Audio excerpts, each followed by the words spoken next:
Dugi sa Marian. Abas dugi. Agesa wanne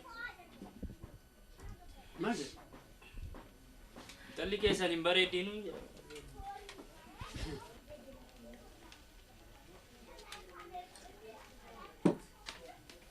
Dugi fiti keessa maal?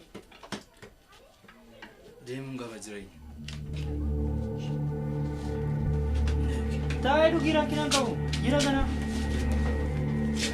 Rakkinaan qabu taa'ee. Abbaa hojii naasa'ii rakkinaan qabu.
Akkuma Marianne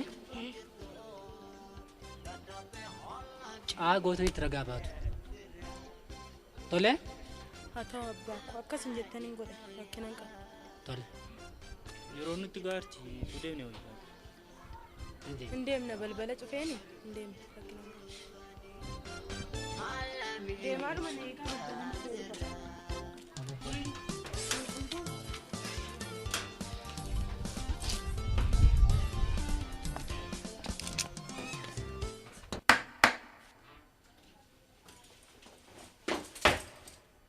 Himatamaa fakkii dhugaasaa ol nama seensisi. Himatamaa fakkii dhugaasaa.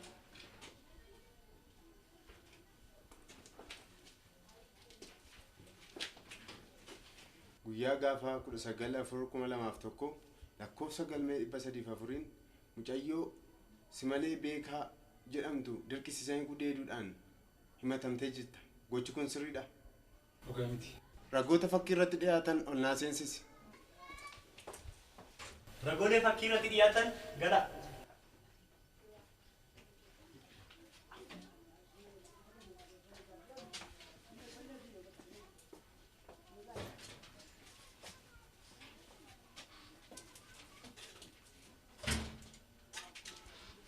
Amantiin keessan maali? Kiristiyaana. Tole, harka keessa fida, harka keessa mirgaa sirra kaa'u. Kana garri dhugaa baana. Kana garri dhugaa baana. Hin jallistu. Hin jallistu. Maqaa Waaqayyootiin. Maqaa Waaqayyootiin. Jenneerra. Jenneerra. Warreen bakkee dhugaa.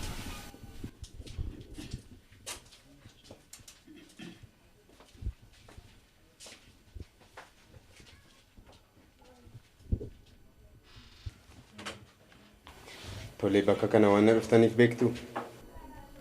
Nan beeka. Duraan dursa gurbaa himatamaa kana wajjin firooma yookaas jibba walirraa qabdu? Firoomas hin qabnu, jibbas hin qabnu. Tole, wal duraa duubaan guyyaa sana waan na ta'e tokko lamaan naaf ibsa. Tole akkas ture. Aduu facaasaa dhiya keessa sa'a 4 ta'eera. Halkan dhufee balbala natti rukute. Ati eenyu jennaan keessummaa galgalaa naan jedhe. Yeroo kana mucaan koo baheetu ka'eetu balbala bane. Yeroo inni balbala banuu fi ol seenee mucaa koo Simaleetiin na jalatti gudeede. Tole, gaaffii qaxxaamuraa qabda? As Asinatti waan gaafachuu barbaadu akka isaan jedhanitti yeroo mana isaanii deemetti balballi isaanii banaa ture moo cufaa ture moo isaantu kiinarraa bane?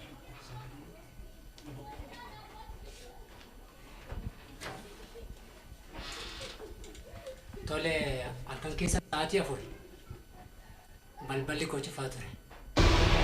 Inni rukutnaanin balbala irraa banne. Keessumaa halkanii jennaan. Halkan sa'a 4tti balballi banaan hin jiru. Gaaffii lammaffaan gaafachuu barbaadu akka isaan jedhanitti yeroo ishee gudeedu mana isaanii deemetti qaama ishee irra miidhaan geessisee jira. Kan akkasa deebisee waan baay'ee taatetti hin jirtu. Ijirratti waan kana hundumaa hojjete. Baay'ee miidhamteet na jalaati. Miidhaan qaama seerra ga'ee jira. Ni ga'eera sirriitti.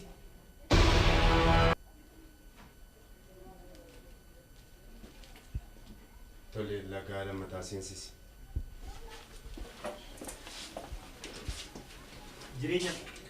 Jireenya beekaa.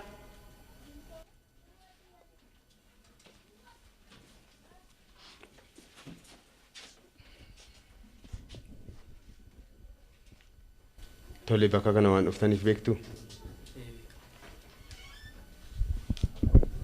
Duraan dursa gurbaa kana wajjin firooma yookaas jibba walirraa qabdu. Tole guyyaa sana waan ta'e tokko lama wal duraa duubaan naaf ibsi. Guyyaan isaa kibxata galgala sa'aatii 4 booddeedha. Ana abbaa koo fi obboleettii koo taanee irbaata keenya nyaannee haasaa turre. Utoo haasaa jirru sagaleen wayii balbala banee nutti galee. Yeroo kana abbaan deemiti ilaalime jennaan geegaafan ilaalu balbala samana keenyas banee nutti galee obboleettii koo si malee jechaa fiigaa ol galee nu jalatti qabachuuf ga'e. Dafnee qabachuu ni dandeenyerra jechuudha.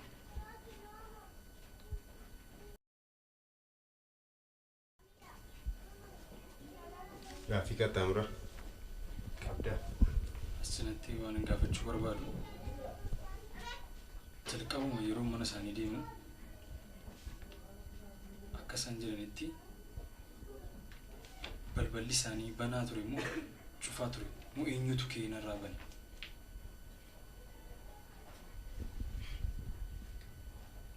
Nuni balbala keenya hin cufne. Banaa ture banatee fiigee moo nutti gale. Nu jalatti qabachuuf kee obboleettii koo machaa'ee ture natti fakkaata yeroo sana. Afurri isaa gaanii jedha.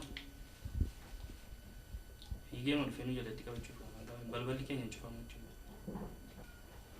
Gaaffii lammaffaan gaafachuu barbaadu yeroon akka isaan jiranitti yeroo mana isaanii gudeeduu deemetti qaama ishee irra miidhaan geessisee jira. Akkuma ni sila sinii ibsuu yaaletti mucaan kun gaafa ol galee machaa'ee ture. Baay'ee machaa'ee ture. Sana booda dhufee fiigee nu jalatti qabachuun isaa miidhaa irra geessisuuf ture yaadni isaa jechuudha.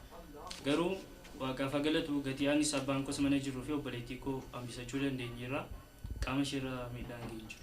Qaama seera miidhaan hin ga'e jechuudha.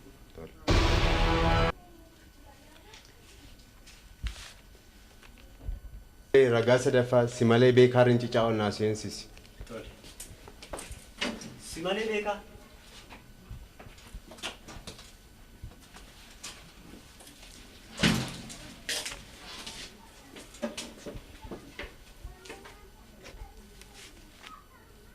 Tole waan iddoo kana dhufteef beektaa.